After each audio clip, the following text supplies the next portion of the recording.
This is the making of a major championship. Today I'm joined by Eric Nuxall, the operations manager of the 2023 PGA Championship. And Eric, I think the basic way to describe what you do is everything that's here, you're in charge of putting it together, getting all the pieces, all the parts that make this championship go, getting them on course, getting them arranged properly. What about that job draws you to it? What's interesting about it from your point of view? That's a great question. I think the uniqueness to each site, the challenges it might pose, the puzzle that comes together. Coming from a tournament that is maybe the same year over year, the PGA Championship is different and unique to the site. So coming to a place like Oak Hill, it's really fun to watch it all come together and see what unique things are with that. I guess is the best way to put that. How much flexibility do you have to kind of put your own imprint on how it comes together, especially at a place like Oak Hill, where hosting a major championship, hosting a PGA Championship, it's something they've done before to the point where, okay, we know where this goes, we know how to work this. How much different, how much innovation are you allowed to have? I think I bring my my own background from doing these a couple times. What's worked well for us, what's worked well for me personally. So to be able to throw some of my input here and there is really cool. And the more of these that I'm a part of, the more background that I get. But it really is a team effort, and a lot of collaboration actually goes in with it. And I'm really just happy to be a part of it. Your LinkedIn bio, I was doing some research, of course, says you've done 70 of these, which boggles my mind. I've covered golf tournaments for a better part of 25 years, and I did the math. I'm like, I think I'm on 30. So when you've done that many championships, is there a philosophy of how it comes together? What works, what doesn't? Are there broad approaches that you have that you bring to this particular championship that you think are most effective? Right. I mean, a lot of the of that 70 number, I would say, or a smaller, developmental tour, site by site that I was there for a week to 2 weeks, but definitely had my hand in. My big thing really is efficiency. Like, what can we do to make ourselves better? How can we get done sooner? All of these things that the more I do, the more that I do, helps me just create some better efficiencies. And again, learning from experience is the best way that we can move forward. You've been doing this now for well over a decade, and like I said, I've been involved in so many championships. What's different with how the championship will look, what fans will experience when they get on the course than how it was in 2013, the last time the championship was here? Well, I wish I was a part of the one in 2013 so I can give a true and maybe a better answer on that. But I would say, we learn from each of our events, and so we're trying to get bigger and better, right? Last year we didn't have any double deckers, so we're bringing that. I don't believe we had any of those in 2013. In terms of the corporate suites and Correct. The chalet stuff. Correct. Yeah. So we're maximizing all the space we've got here. The course will be beautiful as it always is. So for those that were part of 13, I think you're going to see sort of a different spectator experience. The PGA shops are still as you enter. Clubhouse flow in and around the clubhouse, I should say. We will have seats. You got corporate hospitality. One unique thing is probably the food and beverage experience that is the largest difference from 2013 to 2023. You talk about making it bigger and better, and I've been hearing that for every championship I've covered, going back to 03 and that championship. But bigger means more, and that means more facilities, more things. This course has a west course, which you guys have always utilized as part of the setup. Are we getting to the point now where, not necessarily this particular championship, but the championship in general is becoming so big that you have a difficult time fitting it into, different properties? Again, this one, we have two courses that it's fortunate, but not every course is like that. Not every club is like that. Is it becoming more difficult to fit what the championship has to be? I think we have to get creative, and I think that's where the collaboration of our leaders, of our operations team, of our design team, we're guys like myself and girls like myself, people that we work with, really use past experience and find ways to make it fit so we can come to championship caliber courses like this. So yeah, you could say not all of them may fit, but there's ways to go vertical, and we've done that here. Broadcast compound, while not necessarily doing it here because we've got the space, they've gone vertical before as well. So you might get to a point where you can only get as big as the course will allow you. But I would say here for 2023, we're maximizing as much as we possibly can. This is the first time that the championship has gone with a fall build-out plan. You know, the build-out for this championship usually is about a 3-month endeavor. We know in Rochester, that means mid-February. You're not building much in mid-February around here. So the plan was start building September, October, let it sit through the winter, and continue from there. Give me your assessment. I know we're not quite done yet, but give me your assessment of how that's worked out, you know, especially the first time it being tried. Yeah, I think it's really cool to be a part of a first of something. So to say that we built, you know, nearly 200,000 square feet of scaffold just to get it down, just to get ahead of the weather, just in case, was really put us in a really good position when we resumed in late February. And I think with that, it gave us the running room for the flooring and tenting team to get ahead of all the vendors that are now on site with us. It put us in a really good position for success. So to be a part of that, to say it's the first time we ever built early, got us the head start we needed. And to be fortunate enough with the weather we also got is certainly a blessing.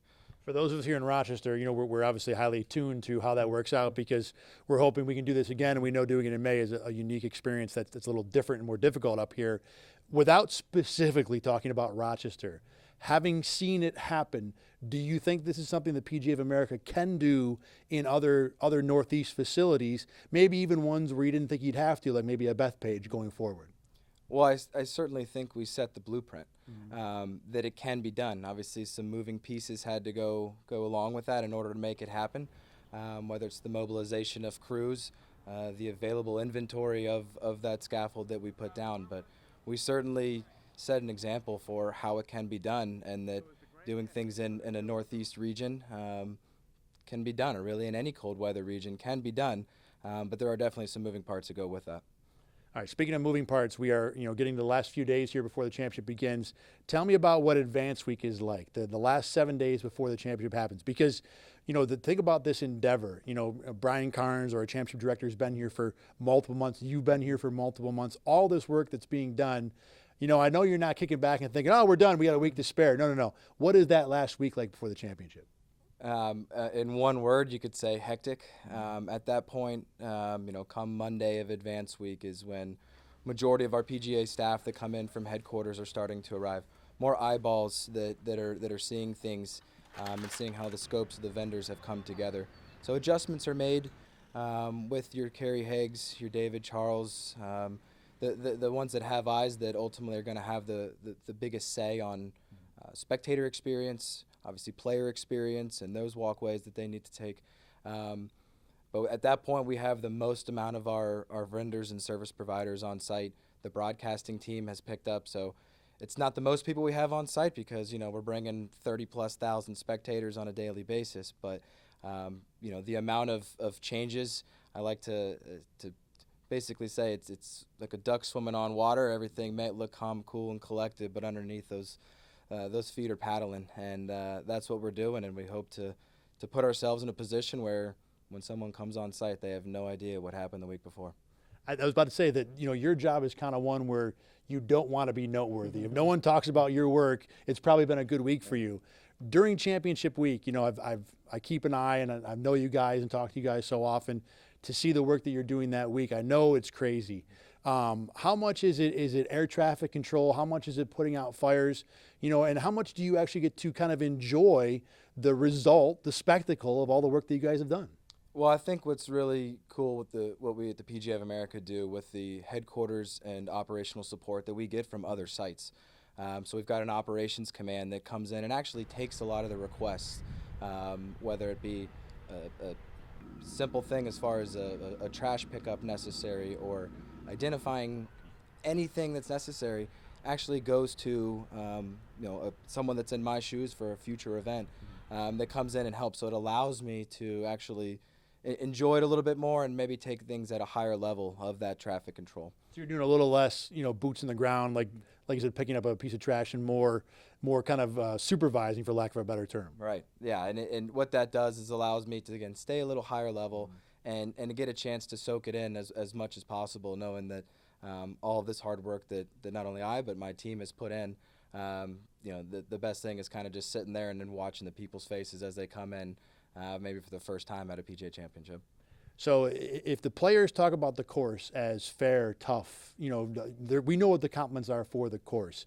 What would be the thing that you want fans to say about your work? Not necessarily, I thought Eric Nuxall did this, but if you hear this from the fans, if fans see, what do you want fans to see about all the stuff and all the effort you put into this championship? I would say the attention to detail. I think with our vendors, our service providers, again, the additional people that we bring on site, we've got a lot of eyeballs on things.